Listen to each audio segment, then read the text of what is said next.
चुनाव आयोग का सख्त निर्देश है कि अगर धर्म और मजहब पे कोई वोट मांगता है तो उसके खिलाफ कार्रवाई होगी। चुनाव आयोग क्या कर रहा है? मुख्यमंत्री के ऊपर मुकदमा होना चाहिए। एक तरफ आप राम की बात करते हो, कृष्ण की बात करते हो, गंगा की बात करते हो, हिंदू राष्ट्र की बात करते हो, एक तरफ बीप कंपनी से चंदा लेकर के पार्टी का विस्तार करने का काम करते हो। राम राज में यही होगा कि मांस सप्लाई करने में भारत 2 नंबर पे आ जाए पूरे विश्व में, यही रामराज होगा। भगवा का यही अर्थ बोलना है, ये जोग होता है।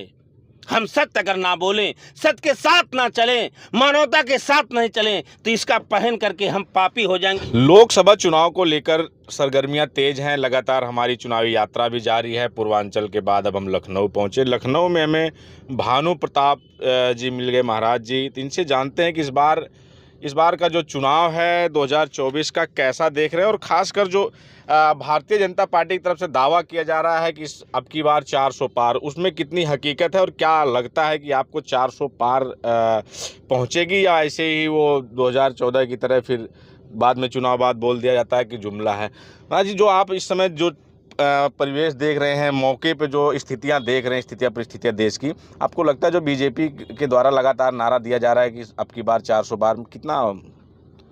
देखिए, ये 400 पार नहीं, 400 हार है। ये बीजेपी अगर 400 पार होती या 300 पार होती तो ओम प्रकाश के चरणों में क्यों गिर जाती?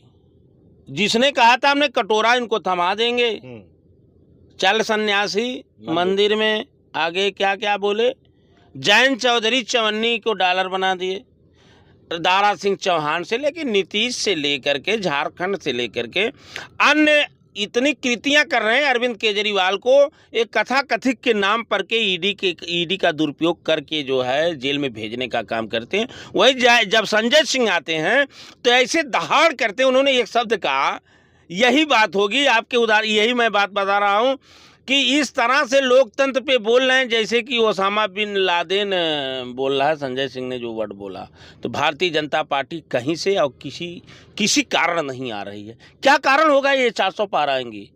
रोड, नौजवान रोड पे, किसान रोड पे, महिला रोड पे, 69,000 शिक्षक भर्ती वाले रोड पे, अग्निवीर जैसी योजना, घातक योजना वाले रोड पे, इस देश का किसान आत्महत्या 1 लाख कर लिया, नौजवान आत्महत्या कर लिया, महिलाएं घसीटी गई, महिलाएं नंगी घूमी गई, चीन घुस गया, आप बीप कंपनी से चंदा ले लिया भारतीय जनता पार्टी। सबसे ज्यादा मुझे कष्ट है तो इस बात का है। एक तरफ आप राम की बात करते हो, कृष्ण की बात करते हो, गंगा की बात करते हो, हिंदू राष्ट्र की बात करते हो, एक तरफ बीप कंपनी से चंदा लेकर के पार्टी का विस्तार करने का काम करते हो। वैक्सीन की कंपनी जबरदस्ती सबको लगवाए और लगवाने के बाद उसी कंपनी से आप चंदा लेने की बात करते हो। पाकिस्तान से चंदा, कि विजय माल्या से चंदा, अब कहते हैं भ्रष्टाचारियों को हम मिटा देंगे। ये क्या है? ये भ्रष्टाचार नहीं है। चंदा का धंधा इतना बना दिया भारत के माहौल को गंदा कि ये जो बोल रहे हैं इनकी हार है, इनकी घबराहट है। आप ये बता दीजिए कि भारतीय जनता पार्टी का एक काम कोई बता दे कि जो जनहित में हुआ हो, एक काम कोई बता दे। अरे भाई, राशन दे रहे हैं, किसानों को सम्मान निधि दे रहे हैं, महिलाओं को देखिए, तमाम महिलाओं कह रहे हैं कि लखपति बहन बनाएंगे। तो इस तरह की योजनाएं इनकी हैं तो चल तो रही है। ये आपने सही कहा, इस तरह की योजना बनाएंगे। कब बनाएंगे? नहीं, राशन तो फ्री मिल रहा है ना। अरे आप राशन का वादा किए थे। राशन जब फ्री मिल रहा है तो इसका मतलब है कि इतनी बेरोजगारी है, इतनी तबाही है, और उसी राशन की देन की जरूरत है, बंटने की देन की जरूरत है। पूरे विश्व में अगर दुखी देशों में भारत आके खड़ा हुआ तब 12 नंबर पर। इसका मतलब है यहाँ बेरोजगारी, भुखमरी, कागारी, कोई रोजगार नहीं, सब बेरोजगार। इसलिए आप राशन दे रहे हैं। वादा करेंगे 15 लाख का, देंगे 5 किलो राशन। तो इससे भारतीय जनता पार्टी, क्योंकि भारतीय जनता पार्टी के हराने के लिए इंडिया गठबंधन बना, और ये नहीं पार्टी का नहीं बना है, देश के बड़े नेताओं ने एकत्रित होने का काम किया है, संविधान बचाने के लिए, लोकतंत्र बचाने के लिए, और देश में मानवता और इंसानियत बचाने के लिए। भारतीय जनता पार्टी में जो चला गया वो जो भ्रष्टाचारी नहीं है। 25 लोगों की लिस्ट जारी होती है, ईडी सीबीआई का छापा पड़ता है, और जब भारतीय जनता पार्टी में आ जाते हैं तो वहां से ईडी सीबीआई का जांच का और सब एकदम ठंडे बस्ता में जाता। ये क्यों हुआ? इसका भी एक कारण है। मैं अंदर की कारण बता दूं कि भ्रष्टाचारियों को जब ये अपने अंदर रखेंगे तो उनसे जो चाहेंगे वो करवाएंगे, और ईडी सीबीआई का हमेशा धमकी दे करके चाहे तानाशाही करवाना हो चाहे और कुछ करवाना हो। ये हिटलर से ज्यादा लोग खतरनाक हैं भारतीय जनता पार्टी विपक्ष में आपको कौन दिख रहा है? देख रहे हैं तमाम अभी चाहे यूपी की बात करें तो अखिलेश यादव लगातार टिकट में ही नहीं फंसे पड़े हैं। वो टिकट ही नहीं जान पा रहे हैं। कभी रामपुर में बदलते हैं, कभी मुरादाबाद में बदलते हैं, फिर उसके बाद अब देखिए मेरठ में फंसे हुए हैं। तमाम जगह तो वो टिकट देते हैं, शाम को नामांकन करता है, सुबह यही नहीं पता है कि उसका टिकट फाइनल है कि नहीं है, तो किसी और का दाखिल हो जाता है, किसी और कोई भी फॉर्म मिल जाता है। मुद्दा टिकट नहीं है, वो तो ऐसा तो नहीं चुनाव खत्म हो गया अखिलेश यादव ने टिकट ही नहीं बांट पाया, ऐसा तो नहीं है। क्या भारतीय जनता पार्टी के टिकट वापस नहीं किया गया? क्या भारतीय जनता पार्टी के प्रत्याशियों को और मणिपुर में दौड़ा नहीं मारा गया? सवाल ये नहीं है। सवाल महंगाई, बेरोजगारी, तानाशाही, लॉ एंड ऑर्डर, देश की सीमा, लद्दाख में आंदोलन, चीन घुसता हुआ जा रहा है, 56 इंची का सीना कहाँ है, गौ माता क्यों तड़प तड़प मर रही है, ये मांस सप्लाई करने में भारत दूसरे नंबर पे आ गया पूरे विश्व में। राम राज में यही होगा कि मांस सप्लाई करने में भारत 2 नंबर पे आ जाए पूरे विश्व में, यही राम राज होगा। इसी में तो कहते तुलसीदास जी कि घट में है सूझे नहीं लानत ऐसा जिंद, तुलसी इस संसार को हुआ मोतिया बिंद। ये पाखंड में रचना चाहते हैं। इसलिए आपको हम बताते हैं, सबसे बड़ा अगर मुद्दा इस देश का है तो गरीब का, किसान का, नौजवान का, पिछड़ों का, दलितों का, जो दबे कुचले लोग हैं इस देश में, उनको उनकी बात नहीं सुनी जा रही है। वो अगर सत्य बोल रहे हैं, आपका है विपक्ष नहीं दिखाई दे रहा, अखिलेश यादव नहीं दिखाई दे रहे हैं, अरविंद केजरीवाल नाक का बाल बन गया नहीं दिखाई दे रहा, संजय सिंह नहीं दिखाई दे रहे, ममता बनर्जी नहीं दिखाई दे रहे हैं, यहाँ तेजस्वी नहीं दिखाई दे रहे हैं, कर्नाटक नहीं दिखाई दे रहा, मणिपुर नहीं दिखाई दे रहा। ये आ कहां से रहे हैं? 400 पार और नहीं आ रहे हैं। निष्पक्ष चुनाव हो जाएगा जिस दिन, केवल चुनाव आयोग अपनी ईमानदारी पेश कर दे तो ये 40 पार नहीं कर पाएंगे। जहां उत्तर प्रदेश की आप बात करेंगे 10 सीट भारतीय जनता पार्टी नहीं पाएगी। आप पूर्वांचल से मिला के देख लो, आज जिस तरह से मुख्तार अंसारी के ऊपर हुआ हमला, उसका परिवार मुख्तार अंसारी ने कहा कि हमें जहर खिलाया गया। सरकार को, ये रामराज वाली सरकार को उसके बयान पे उसे जांच करवाना चाहिए था। माफिया है, माफियाओं का सफाया हो रहा है, माफिया है वो सफाया हो रहा है, और जो लोग नंगे घूम रहे हैं और कितने मुकदमा है वो माफिया नहीं है। माफिया है तो उसे कानून से सजा दिलवा देते, फांसी चढ़वा देते। माफिया कोई हो गया इस देश में, अब ये कानून बन गया कि उसको जहर खिलवा के मारवा दो। माफिया है तो यही तो हम कह रहे हैं, संविधान खतरा में है, ये तानाशाह में चली गई। उसके बेटे, उसके बहू की बात सुनिए, हृदय विदारक है। ये राम की मर्यादा नहीं थी। राम ने बाली से जो युद्ध करके आखिर में उन्होंने कहा, क्या बताओ तुम्हारी इच्छा क्या है। रावण से कैसे राम ने युद्ध किया था, राम वाली सरकार बताए इस पे कि लक्ष्मण जी को भेजने का काम किया और रावण से ध्यान लेने की बात बोली। आपको लगता है मुख्तार अंसारी के साथ गलत हुआ? मुझे लगता नहीं, पूरे विश्व को दिखता है। ये मानवता के खिलाफ है, इंसानियत के खिलाफ है, भारत के संविधान के खिलाफ है। क्योंकि एक व्यक्ति स्वयं को कहता है कि हमको जहर खिलाया गया, उसका भाई कहता है कि मैं मिलने गया हूं, तो यहां कहा गया कि मेरे भाई, भैया मुझे बचा लो, डॉक्टर लोगों से कह दो मैं गर्दन नहीं घुमा पा रहा हूं, उसके आईसीयू से डायरेक्ट जेल में चला जाता है। ये कौन सा है? उसकी फांसी हो जाती, हमें इतराज नहीं। वो गलत किया था, किसी को मारा था और उससे बड़ी सजा होती, हमें इतराज नहीं।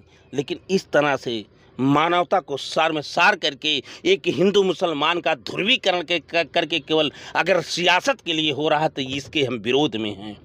आप भगवा पहने हैं, इसीलिए भगवा पहने हैं, इसीलिए बोल रहे हैं। भगवा का अर्थ यही बोलना है, भगवा का यही अर्थ बोलना है। ये जोग होता है। हम सत्य अगर ना बोलें, सत्य के साथ ना चलें, मानवता के साथ नहीं चलें, तो इसका पहन करके हम पापी हो जाएंगे। ये रामचरितमानस में भी लिखा गया है। और भगवान भी सभी धर्म गुरुओं ने ये बताया है, मणिपुर में किसी से छुपा नहीं। यहाँ उत्तर प्रदेश में भगवाधारी सरकार चल रही है, बाबा सरकार चला रहे हैं, आप भी महाराज हैं, आप भगवाधारी हैं, आपको चाहिए कि सरकार के साथ देखिए वो तो कह रहे हैं कि अब जो बाबा हैं बाबाओं को पेंशन मिलेगी 3,000, आपको समर्थन करें, कहाँ आप विपक्ष के जो है विपक्ष का के हाँ में हाँ मिलाए पड़े, विपक्ष के चक्कर फंसे हम विपक्ष के चक्कर में नहीं, हम जनता के चक्कर में हैं। हम उत्तर प्रदेश के 60 लाख नौजवानों के चक्कर में हैं जिन्होंने पुलिस की भर्ती किया था। हम उत्तर प्रदेश के किसानों के चक्कर में हैं। हम उत्तर प्रदेश के तमाम अपनी बहनों और माताओं के चक्कर में हैं।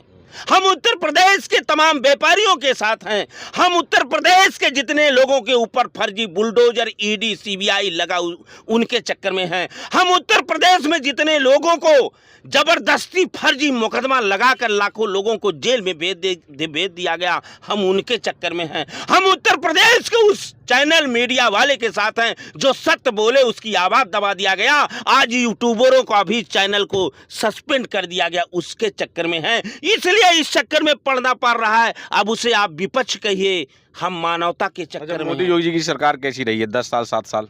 मोदी यही 15 लाख कहाँ गया, 2 करोड़ नौकरी, काला धन, 56 इंची का सीना, गौ माता की रक्षा, गैस सिलेंडर डीजल पेट्रोल सस्ता, राम राज आएगा, कृष्ण को लाएंगे, विजय माल्या मोदी को भगाएंगे और बीप कंपनी से चंदा लेंगे तो राम नाम कड़वा लागे मीठा लागे दाम, और दुविधा में दोनों गए न माया मिली न राम। यही 10 साल में लगा। क्या देख रहे हैं इस बार 24 के चुनाव? यही देख रहे हैं कि निश्चित तौर पे ये जगत गुरु भारत रहा, संतों के तपस्थली रही, जहाँ प्रकृति का भी होता, कभी गर्मी होती, कभी जाड़ा आता, कहीं बरसात आती है। निश्चित तौर से इस धरती की खुशबू माता धरती के ऐसे वीर सपूत जन्मेंगे कि भारतीय जनता पार्टी के पाखंड को उखाड़ कर फेंकेंगे और संविधान लोकतंत्र को बचाएंगे।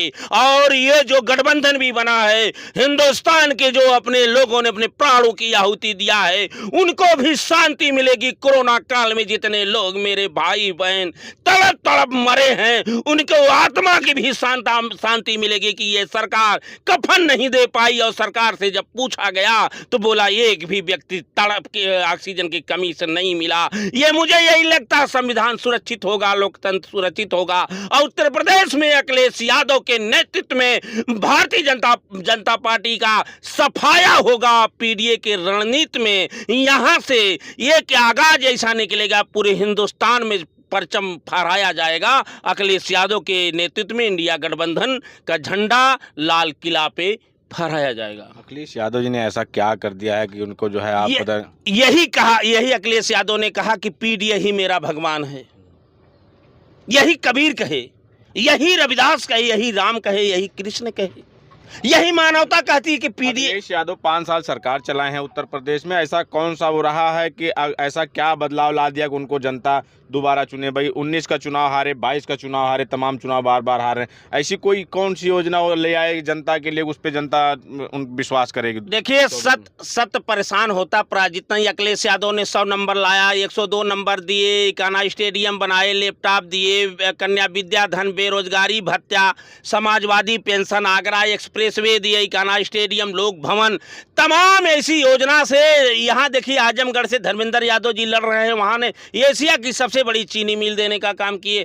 वेदांता हॉस्पिटल से लेकर शिक्षा के क्षेत्र से लेकर के और तमाम नौजवानों के क्षेत्र में उन्होंने जो काम कर दिया, आज उसी काम के मुकाबले में अगर उत्तर प्रदेश में कोई एक काम बता दे जो जनहित में भारतीय जनता पार्टी ने किया हो, एक काम जरूर करने का काम किया हो, हिंदू मुसलमान से लड़ाने का काम किया हो। मंदिर के नाम पे आज जब चुनाव हो रहा है, मुझे बड़ा शर्म आता है। बाबा योगी भी कहे हैं कि अभी ये आपको कर्फ्यू चाहिए कि कांवड़ चाहिए, ये तय करना होगा। अरे नौजवानों को नौकरी चाहिए, नौजवानों को नौकरी चाहिए और यहाँ की जनता को सुरक्षा चाहिए। मोहन यादव कह रहे हैं इस बार कृष्ण के नाम पे वोट पड़ेगा।